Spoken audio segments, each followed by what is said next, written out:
Assalamualaikum warahmatullahi wabarakatuh.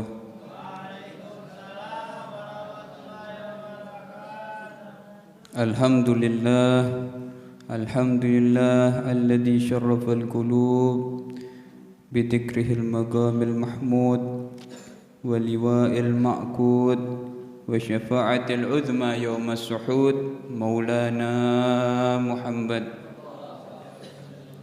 Allahumma salli wa sallim wa barik wa karim ala tabibi qulubina Muhammad sallallahu alaihi wa ala alihi wa sahbihi wa sallam, amma ba'd.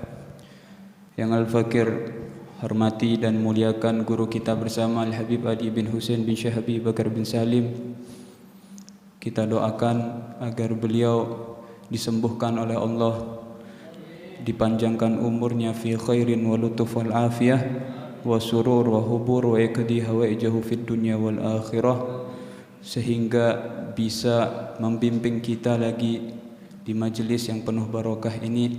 Tidak lupa pula Al-Habib Taufik wal habaibuna dan hadirin hadirat, atolonglah umrakum, semoga Allah memanjangkan umur kita semua.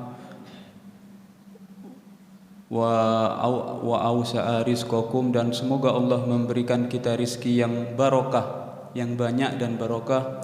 Wa amatana wa iyyakum ala husnil khatimah, dan mematikan kita dalam keadaan pungkasan yang baik, yakni husnul khatimah. Amin ya rabbal alamin. Al-Fakir di sini sebenarnya kurang pantas ya, tapi berhubung Habib Taufik min tawaddu'ihi, daripada tawaddu'nya mengoper ke Al-Fakir, jadinya begitu. Sedikit saja, insyaallah sedikit pembahasan tapi barokah, insyaallah kita amalkan.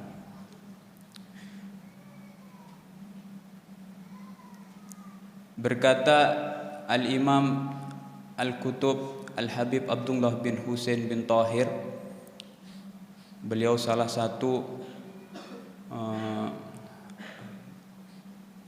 tokoh daripada Sadah Ba'alawi yang memiliki kemasyhuran yang luar biasa, memiliki kewalian yang tinggi. Beliau terkenal orang yang selalu menjaga waktunya di dalam ibadah, bahkan tidak lepas daripada zikir la ilaha illallah 25.000 kali, sholawat 25.000 kali. Tidak lepas hari-harinya, waktu-waktunya di dalam beribadah kepada Allah Subhanahu wa taala. Sampai-sampai ketika datang bulan Ramadan, itu iri ngelihat orang-orang ketika datang bulan Ramadan itu mengamalkan suatu amalan yang di bulan Ramadan memiliki kemuliaan yang besar, jadinya menambah amalan. Habib Abdullah bin Husain bin Tahir iri karena enggak ada waktu lagi di dalam menambah wirid, di dalam menambah amalan ketika masuk bulan Ramadan. Akhirnya dipanggil anak-anaknya, Al-Habib Abdullah bin Husain bin Tahir dipanggil satu-satu. Ente amalannya apa? Ditanya satu-satu ketika masuk bulan Ramadan. Ente amalannya apa? Dikasih tahu amalannya, ini baca Quran. Banyak amalannya. Akhirnya ngomong Habib Abdullah bin Husain bin Tahir, antum kalau bisa ana beli waktunya. Kalau bisa ana beli. Agar supaya menambah amal.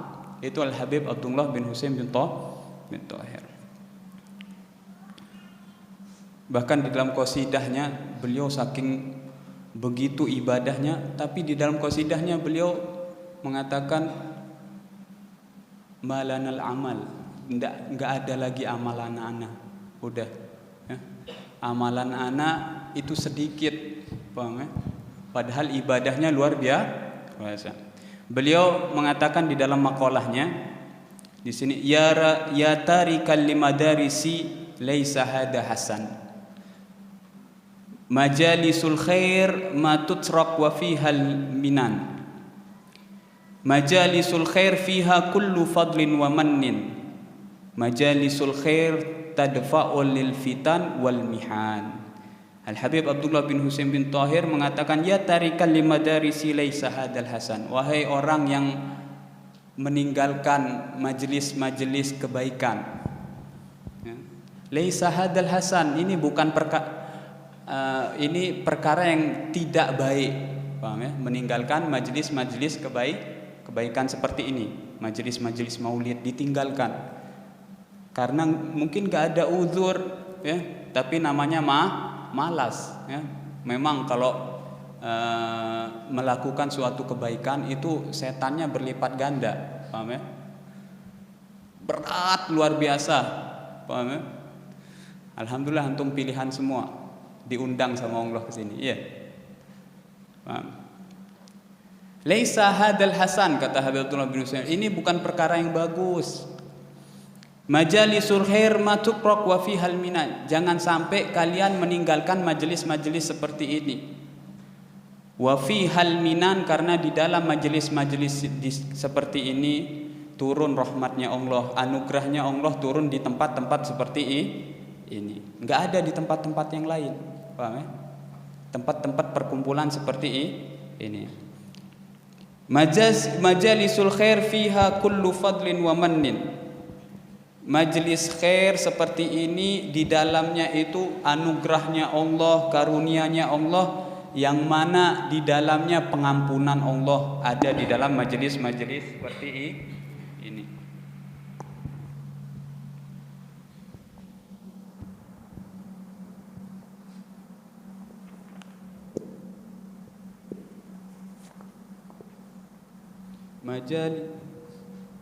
Majalisul khair tadfa'u lil fitan wal mihan. Majelis-majelis seperti ini itu menolak daripada fitnah-fitnah akhir zaman dan menolak kepada bahaya-bahaya bala yang diturunkan oleh Allah. Makanya termasuk faedah menghadiri majelis seperti ini, pertama yakfirud dunub. Orang yang berdosa hadir majelis seperti ini itu seperti dicuci lagi, seperti mandi. Awalnya itu kotor, ketika hadir majelis seperti ini akhirnya suci kembali. Makanya yang semangat kalau hadir seperti ini, paham ya? Apalagi di bulan Rabiul Awal, paham ya? Termasuk min alamatil hubbin nabi ila ummatih, termasuk alamat tanda senangnya Nabi Muhammad kepada umat-umatnya itu ketika umatnya gembira, senang dengan menghadiri acara maulid, paham ya? Makanya yang semangat.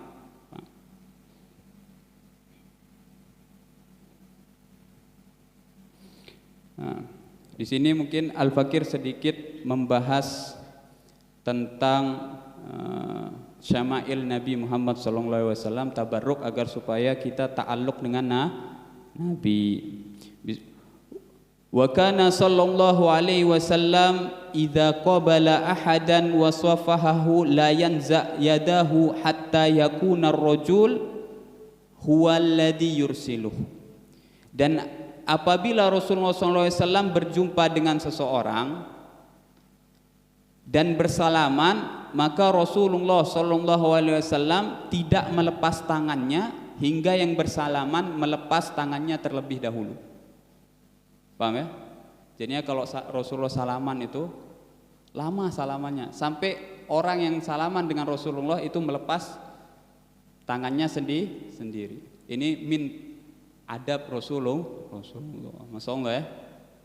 Saking enggak mau nyakitin hati seseorang itu daripada kemuliaan Nabi Muhammad SAW. Makanya benar Al-Habib Ali bin Muhammad Al-Habsi di dalam maulidnya mengatakan ahsanan nasi khuluqan wa khalqan. Nabi Muhammad SAW itu paling baiknya dari segi akhlak dan paling baiknya dari segi penampilan. Dohir wal batin. Itu Rasulullah lengkap, makanya sempurna.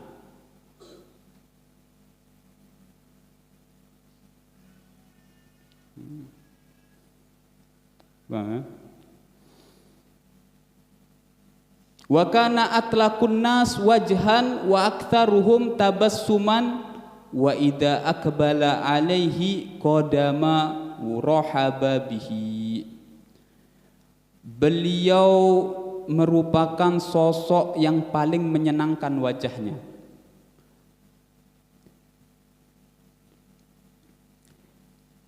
Banyak tersenyum,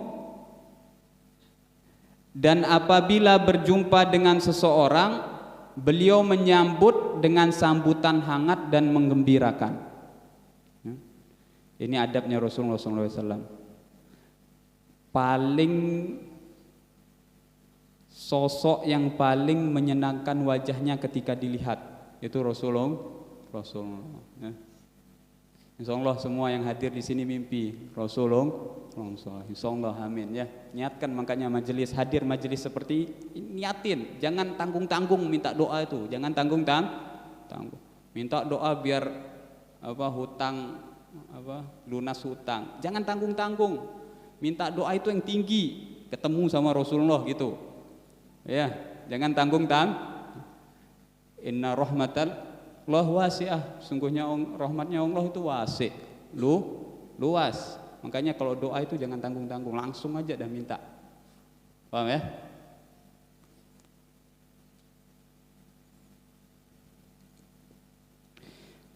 Wa idza aqbala alaihi qadama rahaba bihi. Apabila berjumpa dengan Rasulullah SAW, dengan seseorang, Rasulullah SAW berjumpa dengan seorang, beliau itu menyambut dengan sambutan hangat dan menggembirakan.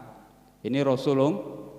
Jadinya kalau ada tamu datang, itu beliau menyambut tamu tersebut kayak seperti raja. Paham ya? Makanya kan ada peribahasa tamu ibarat raja. Benar itu, paham ya? Tamu itu raja. Jangan dicuekin tamu datang, paham? Kasihan. Tamu datang dicuekin. Termasuk adab salafun sholeh, termasuk min auliya'il kibar, Al-Habib Shalih Al-Attas, Al-Imam Qutub Rabbani. Itu termasuk Al-Habib Ali Sohib Bungur Al-Attas, kakeknya Habib Hasan ini. Itu ngarang kitab Tajul A'ros. Itu manakib lil Habib Shalih Al-Attas. Habib Shalih Al-Attas ini imam kutub, rajanya wali pada zamannya. Itu amalannya, kalau datang tamu Habib Shalih ini, paham ya? Kalau udah tamunya istirahat, ditunggu tidur dulu, diam-diam masuk kamar terus dipijetin. Dipijetin kakinya tamu tersebut, ya. Pijetnya enggak sampai bangun, tapi paham ya? Kalau antum nanti dipraktekin pijetnya sampai bangun, jangan ya. Dipijetin pelan-pelan, diolesin minyak sama Habib Shalih. Paham ya? Habib Shalih Al-Attas. Itu saking memuliakan tamunya, Masya Allah ya. Insya Allah kita bisa meniru salafun sholeh ya. Makanya kalau tamu datang itu muliakan, karena tamu itu hakikatnya membawa rizki ketika dimuliakan. Tapi ketika tidak dimuliakan, membawa bala, paham ya? Makanya dimuliakan, jangan nggak dimuliakan, paham ya? Insya Allah ya, kalau datang tamu nanti full service.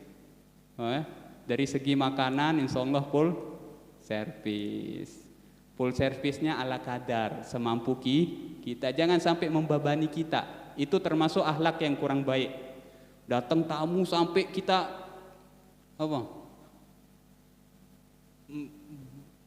cari utangan untuk beli makanan. Akhirnya tamu datang nanti kemudian hari datang lagi sumpek.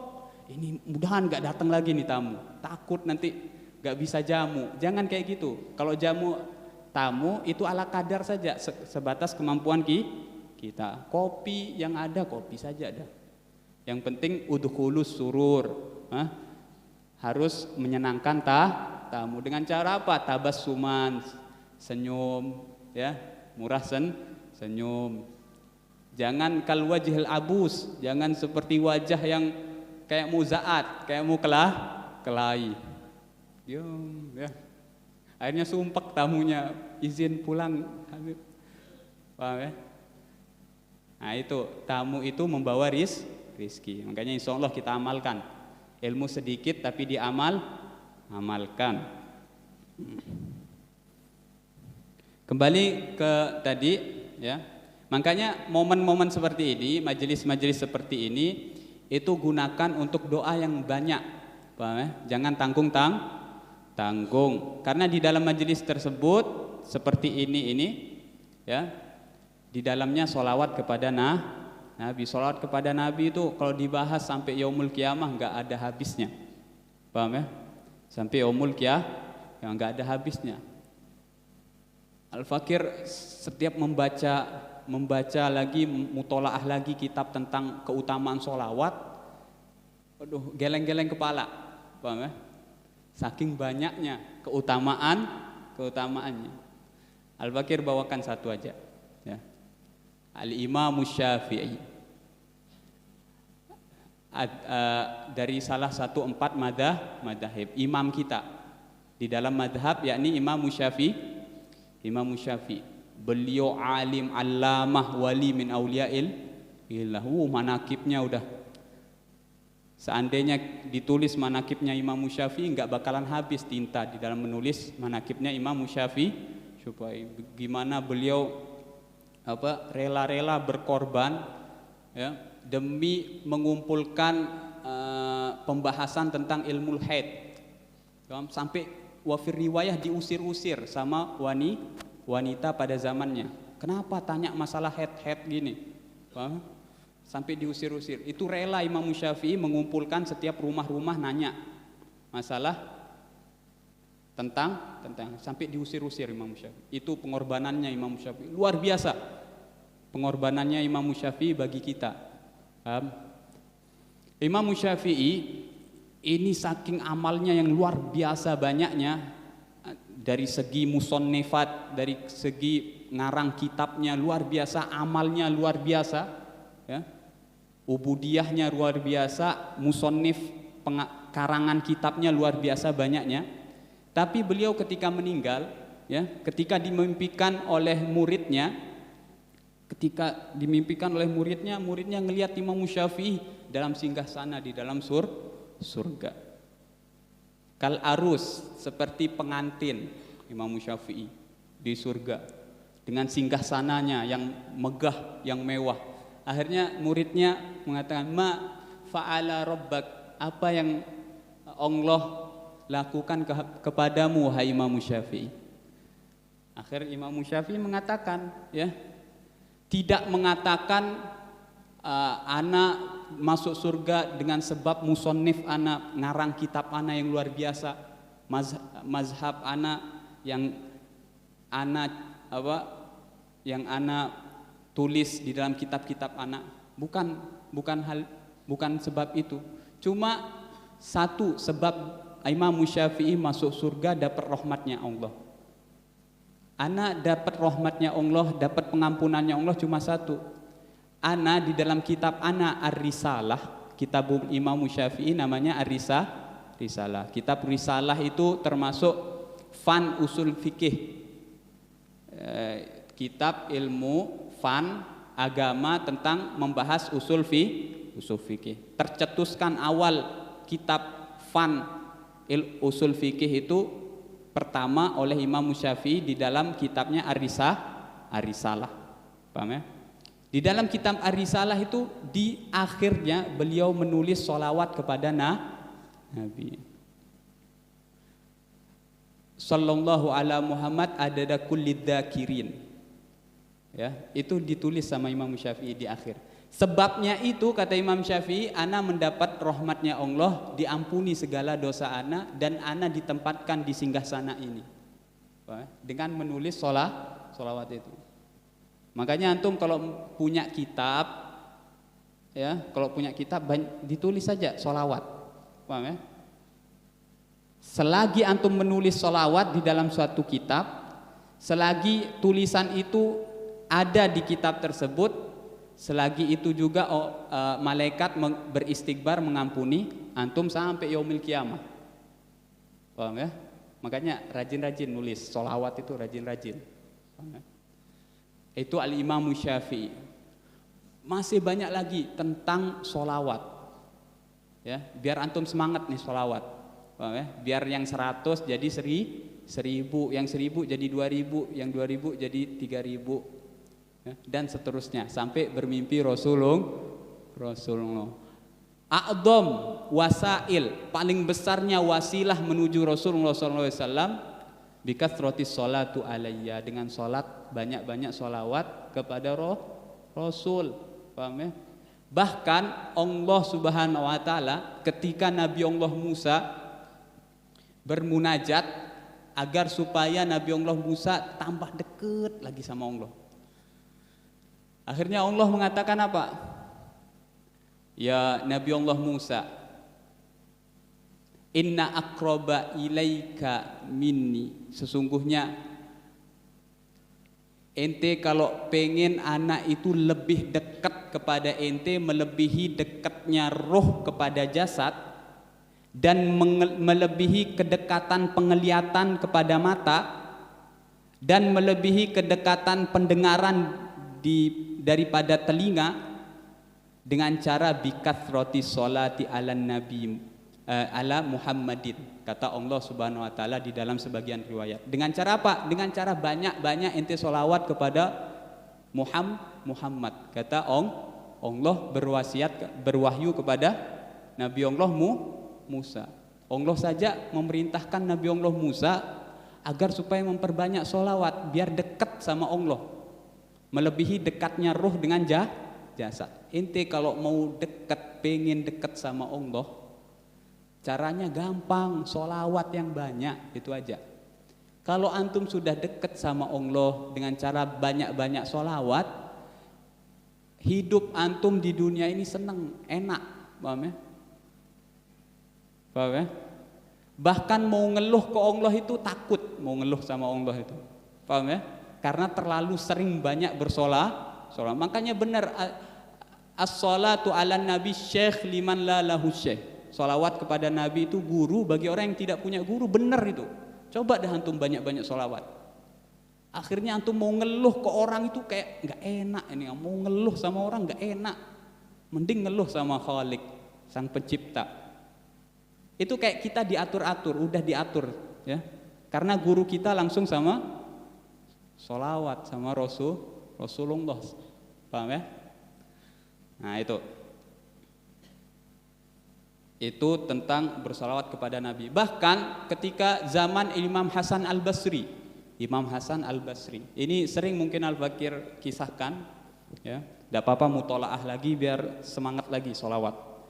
Itu pada zaman Imam Hasan Al-Basri ada seorang wanita ngadu ke Imam Hasan Al-Basri, wahai Imam, ana memiliki anak perempuan sudah meninggal, ana pengen mimpi bertemu dengan anak ana. Akhirnya dikasih sama Imam Hasan Al-Basri satu amalan biar mimpi bertemu dengan anaknya.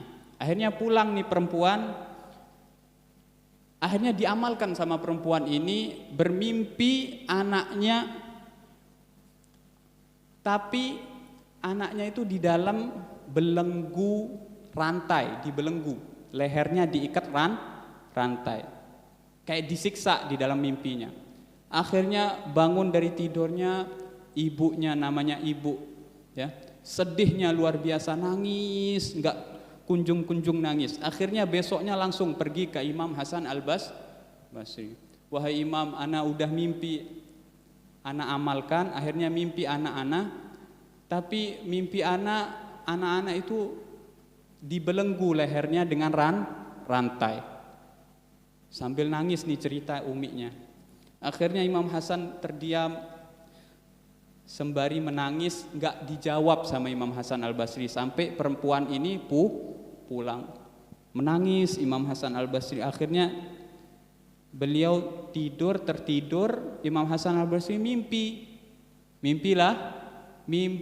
perempuan tersebut udah di dalam singgasana di surga dengan mahkotanya. Masya Allah. Akhirnya Imam Hasan Al-Basri kaget. Antum ini kan anaknya fulanah, antum ini anaknya perempuan yang mengadu ke anak. Nah benar, anak-anaknya. Terus antum kok pakai apa? mahkota, singgasana, antum seperti di dalam surga. Apa amalan antum? Akhirnya beliau bercerita, ini anak perempuan yang pertama disiksa itu. Ketika anak wafat, ketika anak masuk kubur, anak disiksa, paham? Karena amalan anak yang buruk. Entah beberapa hari ada seseorang datang ke perkuburan bersolawat kepada Nabi, solawatnya itu dihadiahkan ke ahli kubur semuanya itu. Akhirnya bibarkati solawat tersebut, ahlul kubur semua diangkat azabnya, ya, diangkat azabnya dengan satu solawat orang tersebut. Nah, anak mendapatkan kedudukan sekarang ini dengan barokah solawat dari orang tersebut. Akhirnya bangun Al-Imam Hasan Al-Basri, nangis bercucuran saking senangnya, paham ya? Nah, itu barokah satu solawat bisa mengangkat azab kubur semua. Satu solawat. Bagaimana dengan halnya orang yang solawatnya sehari 100, sehari 1000, paham ya?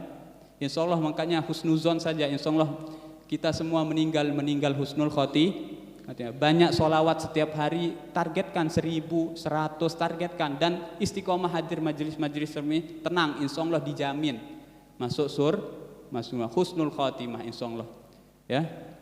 Tetap husnuzon ke Allah, jangan pernah suuzon, husnuzon.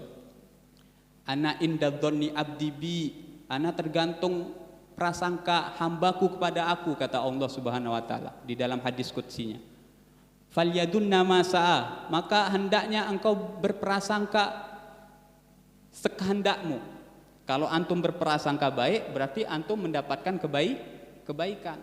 Antum berprasangka husnul khotimah, insya Allah meninggal dalam keadaan husnul khotimah. Insya Allah, ya, pulang dari majelis ini kita istiqomah lagi, solawat yang awalnya 100 ditambah lagi dah 1000, kita hadiahkan untuk Nabi Muhammad SAW, ya. Jasanya Nabi Muhammad, waduh, banyak jasanya, ya. Seandainya bukan terciptanya Nabi Muhammad, kita semua nggak ada loh. Laulaka ya Muhammad, apa? Seandainya bukan karena engkau wahai Nabi Muhammad, maka aku tidak akan menciptakan alam dan seisinya. Ya, makanya keberadaan Nabi Muhammad itu anugerah, paham ya? Kalau enggak karena Nabi Muhammad, kita enggak bakalan ada. Kalau bukan karena Nabi Muhammad, orang tua kita enggak bakalan ada, paham? Anak-anak kita enggak bakalan ada. Makanya jasa Rasulullah SAW begitu besar. Makanya banyak-banyak bersolawat, itu saja, paham ya? Balasan kita kepada Rasulullah dan nyenengin hati Rasulullah sebisa mungkin. Karena amalan-amalan kita ini diajukan kepada Rasulullah, paham ya? Bahkan di dalam hadis riwayat bahwasanya Rasulullah SAW bersabda, "Uridot alayya mahasinukum wa masawiukum." Disodorkan kepadaku, kata Rasulullah SAW, amal-amal buruk kalian dan amal-amal baik kalian. Ditahu sama Rasulullah, dicek. Oh, ini fulan bin fulan amalnya kayak gini hari ini.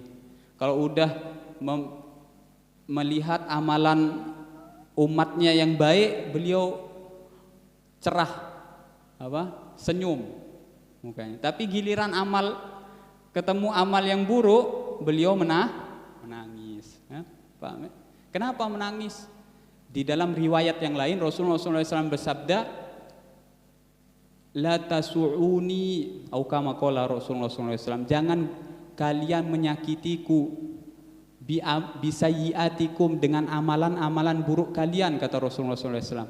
Fa inni astahi ila Adam wa ila Nuh wa ila Ibrahim, karena ana malu sama Nabi Adam, Nabi Nuh dan Nabi Ibrahim, kata Rasulullah sallallahu alaihi wasallam.